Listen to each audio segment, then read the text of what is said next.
આજે આપણે આવી ગયા છીએ મહેસાણા જિલ્લાના ઊંઝા તાલુકામાં આવેલ ઐઠોર ગામે, જ્યાં આવેલું છે ગણપતિ દાદાનું પાવન મંદિર.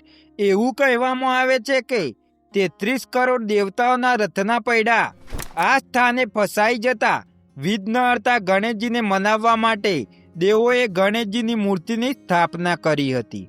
ઐરાવતી નગરી ઐઠોરમાં ઐતિહાસિક અને પ્રાચીન એવા ડાબી સૂંઠવાળા શ્રી ગણપતિ દાદાની મૂર્તિની સ્થાપના દ્વાપર યુગમાં દેવોના હસ્તે રેણુ એટલે માટીમાંથી થયેલી છે.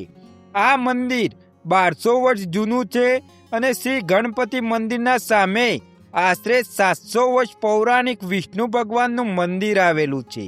દર વર્ષે લાખો શ્રદ્ધાળુઓ શ્રી ગણપતિ દાદાની મૂર્તિના દર્શન કરી ધન્યતા અનુભવે છે અને ચૈત્ર સુદ તીજ ચોથ તેમજ પાંચમના દિવસે અહીં ભવ્ય શુકન મેળો ભરાય છે, જેમાં શ્રદ્ધાળુઓ શુકન જોવા આવે છે. જો તમારા ગામમાં કોઈ જૂના મંદિરનો ઇતિહાસ હોય તો કોમેન્ટમાં જણાવવાનું ભૂલશો નહીં અને અમારો આ વિડીયો ગમ્યો હોય તો લાઈક, શેર અને કોમેન્ટમાં ગણપતિ બાપા લખવાનું ભૂલતા નહીં હો.